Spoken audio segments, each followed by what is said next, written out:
Welcome to the Chrisman Commentary Daily Mortgage News Podcast. I'm your host, Rob Chrisman.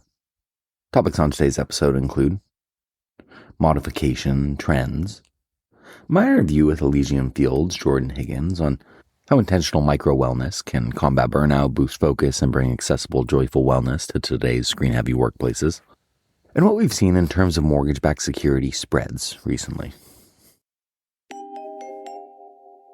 Thanks to today's podcast sponsor, Gallus Insights. Mortgage KPIs automated at your fingertips. Gallus allows you to turn data from your various databases and systems into automated business intelligence and actionable insights. Learn more at gallusinsights.co. Turns out what's old could be new again. In Vermont, one man is refurbishing payphones for people to use for free. Very cool. Debt isn't old or new or cool, but how we treat it is.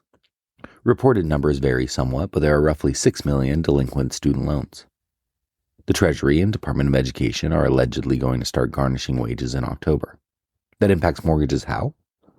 Well, 35 to 40% of Ginnie Mae borrowers have student loans, and HUD's guide states no loan modifications if a borrower is delinquent on their student loans.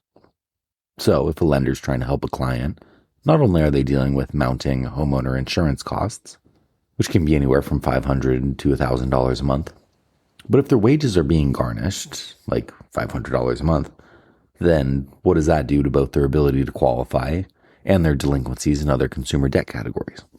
Shifting gears slightly, markets were highly focused on last week's economic indicators as the September FOMC meeting nears.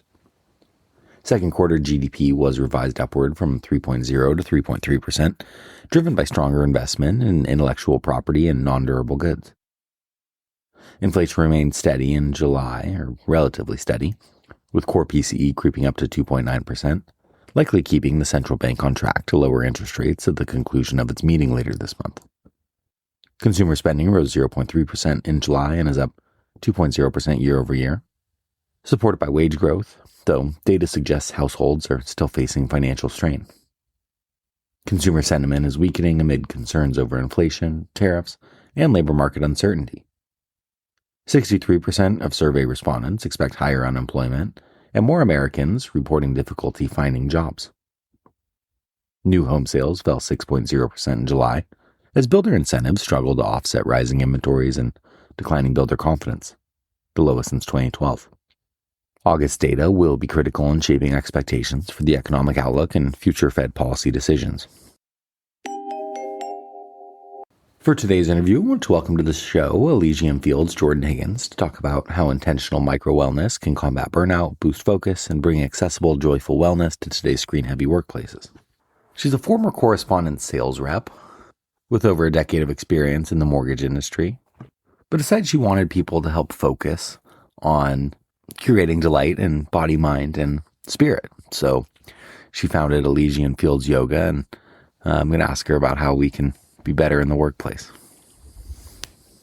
When I was in sixth grade, I had a science teacher named Tayeko Kaufman, and she would have us in the middle of class get up, and we would kind of bounce around like we were on a pogo stick. We would stretch our fingers up and down. We'd push our arms up to the sky and bring them back, kind of like looking like people lifting weights in Soul Cycle, but we move around middle of class. Mm-hmm. And she said this was so that you guys don't start getting bored and dozing off and doing all that. And it always stuck with me. Just that little bit of movement. I'm not one of these people that like on transatlantic flights will do push-ups in the aisle or anything to ward off jet lag or something like that. But I do believe in a healthy work-life balance. And people that know Chrisman, know my dad or know me, we work, our residences are in the Pacific time zone for most of the year. We wake up at 4 a.m. every day. We work for 3, 4, 5 hours. And then, at least with me, my middle of my day, I keep open so I can be outside and do stuff or get on my bike, whatever it might be. And I'll work again after the sun goes down. And that's how I like structuring my day. And for me, that balance has been very helpful versus I have worked 9 to 5 jobs before, and it's not really my thing to have FaceTime in an office and you have to be at a desk. I've always worked pretty quickly, and so that it's been nice. You and I were talking offline a little bit, kind of like the way that we've evolved as corporate culture in its entirety to get here to where we are, to where it's a little more accepted, to where it's a little more flexible. And I guess that's a long-winded way of me saying to you, what does corporate wellness mean to you? Robbie, I love hearing your story. I love that this experience in sixth grade stuck with you. Those are the small, meaningful changes that can have lasting impacts in people's lives. So thank you for sharing that. For me, corporate wellness is a little bit about permission.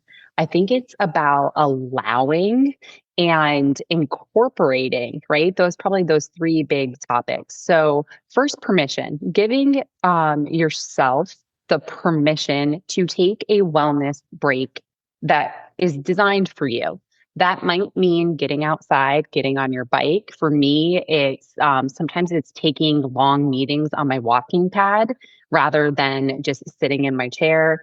Sometimes that just means like walking to the kitchen and filling up your water bottle, right? Giving yourself the permission to have a wellness break. The second part of this is allowing the time and the space and the creativity in workplaces to incorporate wellness as part of looking at an employee as a holistic person, right? Not just kind of a robot of productivity, but allowing the freedom to structure a day in a way that works for both the individual and the company. And that might mean bringing wellness into the office. That might mean setting up virtual sessions for people to enjoy. And that also is a culture shift, right? Saying we want you to live happy, healthy, thriving lives besides the 9 to 5, right? And so I think allowing is a little bit of that. And then also it's about figuring out what works for you, right? Even a 5-minute break away from a screen, focusing on your breath can drastically shift the outcome of your mental health, your likelihood for burnout, and honestly, your overall job satisfaction. So carving out the time and making it happen is the big piece of the corporate wellness. So giving yourself, allowing yourself to take the break, allowing employees to focus on wellness during their quote unquote work hours, and just giving yourself permission to take that wellness break is one of the hardest pieces.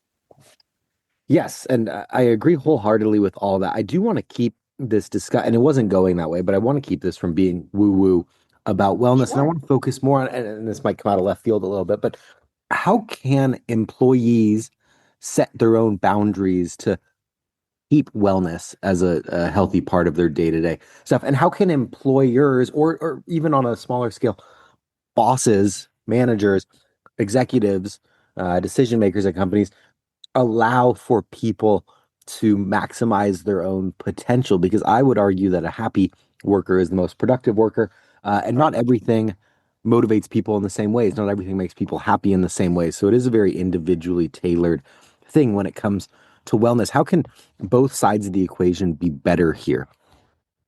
Sure. I love that question.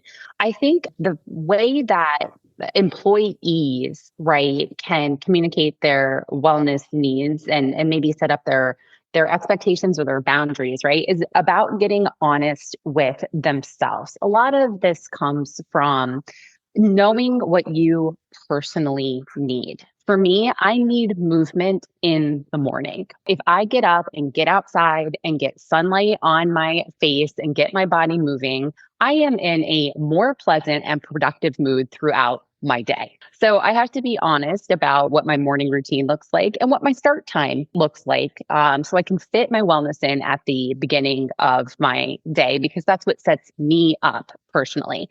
For you, it might be setting your day up with that midday break, right? Because of your time zone, because of where you are. So really, it's about figuring out what works for you, the employee. And then it's about communication. There's reasons that this is what I need as part of my wellness routine and as part of my being a happy and productive worker for the team, which is ultimately what I think, employers want: happy and productive workers, for sure. And the other thing that I think people are always concerned about is that it needs to be like a 60-minute walk, or I have to do things in like 30, 60, 90-minute increments. This could be as simple as putting a 5-minute reminder on your calendar to take 5 to 10 deep, slow breaths. This means maybe getting some sort of smartwatch or smart tracker, right? That reminds you to stand up once every 60 minutes, and then respecting the reminder to stand up and stretch and move around in those 60 minutes.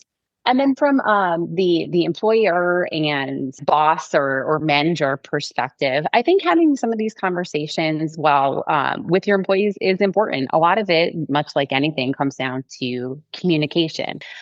Maybe when you have an employee that you feel is particularly stressed out, maybe their mood has shifted. Can you talk to them about like, hey, what have you done, that would encourage wellness for you? Are you getting the exercise that that you need? Can you maybe take a little bit more of a break throughout your day? Maybe check in on their PTO time. What if somebody hasn't had a day off in 6 months? Maybe that's what they need. So there are some things that you can do as a manager perspective. And then from an overall perspective, I believe bringing wellness into the workplace, inviting it in, bringing it to your team is part of the way that employers can make an actual shift. Meeting your team where they are, whether that's virtual or in person, including wellness activities once a month or doing maybe once a quarter series and bringing some specialists in to work with your team are amazing ways that employers can support their overall wellness for their employees. And it's interesting because I grew up in California, and so Google was pioneering the little 5-minute micro breaks back in the early 2010s sort of thing. And it's nice to see as a whole, kind of the US workforce, we've evolved where these things are much more accepted than they used to be. This isn't like a dystopian, office movie where it's doom and gloom all the time and you're stuck in your cubicle all day. There's a little more flexibility now, which is good news. I am going to go doom and gloom though here for a second, and I'll say let's talk about some of the problems that come from normal work habits, whether that's slouching over at your screen. I actually saw some study that was like our breathing changes dramatically when we look at a screen. I'm sure you can go into that. Just the sedentary nature. We've seen standing desks or people balance on balls. You mentioned your walking pad. That's become more accepted, and I think also burnout. People are more open to talking about it than they used to be, which is good. But if you could talk about some of the downsides of kind of those areas I just mentioned, whether it's posture or breathing or mental stress, those sorts of things, that would be great. Sure, absolutely. Especially in the mortgage business, we saw a huge shift to work from home, throughout the pandemic. And I think a lot of that has continued post-pandemic. And at this point, there's an interesting study out of Stanford that remote workers in the U.S. are now sitting more than 9 hours per day. And this can be upwards of 2 hours more than their in-office employees. So as a demographic, the group of American work from home workers are sitting more than ever. And sitting can lead to a couple different challenges for us. Most of us are sitting hunched over a computer, like you mentioned, right? I know that's how I spend a lot of my day as well. And you are collapsing your lungs. And there's a really interesting term that's been deemed sleep apnea, but it's screen apnea. So as we're staring at our computer screens, we are either holding our breath or we're breathing in a very shallow, erratic sort of pattern. And these things lead to mental fatigue. This actually is contributing to the burnout that we're seeing, across work from home workers. And then that leads to physical problems as well. All of this sitting is giving us neck and shoulder problems. It's making our low backs really stiff and achy. It's weakening our hamstrings and our glutes. So just moving through your day when you're not at your desk, right, or on the weekends gets more challenging because your muscles are atrophying and they're also for long hours in positions that we weren't really designed to be at. You've heard the term scrolling, sitting is the new scrolling. And that's, let me rephrase that. You heard sitting is the new smoking. And that's really, starting to affect people's physical health as well as their mental health. Yes, it certainly is. So let's make this practical here, because there is a positive ROI for companies. Maybe people, maybe older people in general, sorry to be ageist on this podcast, kind of roll their eyes when we talk about wellness or mental health. I'd want to take, an hour out of my day to do therapy each week or whatever it might be. There is a positive ROI, correct? Where are companies seeing that? Absolutely. The studies that are out there today are estimating that for every $1 that companies invest in wellness, they are seeing $3 to $6 in return on that investment in both productivity and overall employee satisfaction and turnover. So there are definitely tangible benefits to incorporating some wellness ideas into your company. Let's talk about some of what you do, because I'd be remiss if I didn't. You offer virtual yoga. There's certain in-person office things. There's on-site events. Can you go into some of those things and maybe some of the results you've seen or the feedback you've heard from companies? Yes, absolutely. So I spent 15 years, in the mortgage business and got myself to a point of being totally burnt out. So I decided to take a break. And when I started Elysian Fields Yoga, it wasn't about owning a yoga studio and teaching people how to, do certain postures and sit on a cushion and meditate for hours. What I really wanted to do was help translate all of these really fantastic yoga philosophies into the corporate world, make it easy, make it accessible, make it understandable. And like you said, not so woo-woo, right? But bridge the gap between all of the amazing benefits that yoga has to offer, but put it into like the modern corporate setting. So everything I designed with my own, 15 years of corporate experience in mind. And sometimes that means virtual sessions, right? Especially with a dispersed workforce, if there's a lot of folks working from home. There are amazing things that you can do on a Zoom or Teams meeting. So I've led sessions that are called Yoga at Your Desk. It's a 4-part series where we target the 4 kind of areas of the body that are most affected by sitting at a desk all day. We can do breath work, which teaches employees how to take breaths in certain patterns to facilitate what they need. Sometimes the breath can help you slow down and relax and respond in a calm manner, right? So anxiety is one of those big terms and things that are plaguing kind of like the modern younger workforce. So teaching them breath work to help calm their anxiety. Or there's other breath work patterns that are available to help you amp your energy up, right? So instead of reaching for that 2 p.m. coffee, you can go ahead and, change your breath pattern. So we teach different breath work classes online. And then I'm getting ready to teach a beginner yoga series online for a company as well. So introducing people to how to get down on the mat and take good, gentle care of their body. These are all things that we can do online, and that works really well for a dispersed workforce. I also have clients where I do a lot of on-site work as well. And sometimes that means bringing in some additional practitioners, right? I've done chair massages for folks. We work with chiropractors. My most favorite on-site event is called a Healthy Happy Hour, where we bring in an actual mixologist to do mocktails and provide a whole suite of kind of non-alcoholic activities for the company to enjoy. And then sometimes it is just traditional, nice, gentle stretching and meditation yoga on site. Maybe it's on the beach, but it could also be at a conference as well. The website, if people want more info, is elysianfields.yoga, ELYSIAN, fields.yoga. check it out. Yes. Let's do something that has never been done on this podcast. Let's do a little 30-second or 1 minute, kind of lead me through like a sit up straight, breathe through your nose, out through your mouth, just something that'll make me feel, and listeners right now, hopefully they can tag along, feel a little better, micro boost to their day here. Absolutely. Let's do box breathing together. This is my favorite exercise because it helps oxygenate your blood. It helps calm down your nervous system, and it helps focus your mental energy as well. So the first thing is to put your feet flat on the floor. And if it's possible, to have your low back resting on the back of your chair. Place your palms down on your thighs and gently close your eyes down. Now just take a few breaths naturally. And as you inhale, notice your inhale.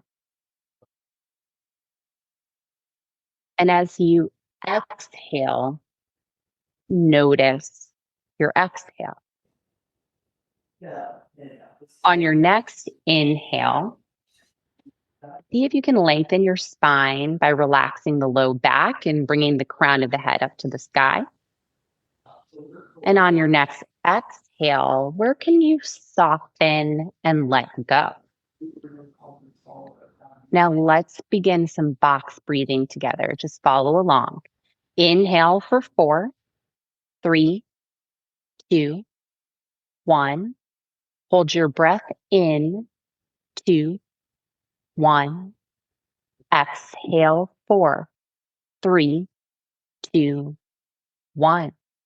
Hold your breath out, 2, 1. Inhale, 4, 3, 2, 1. Hold your breath in, 2, 1. Exhale, 4, 3, 2, 1. Hold your breath out, 2, 1. Last round. Inhale, 4, 3, 2, 1. Hold your breath in. Soften your throat. Soften your shoulders.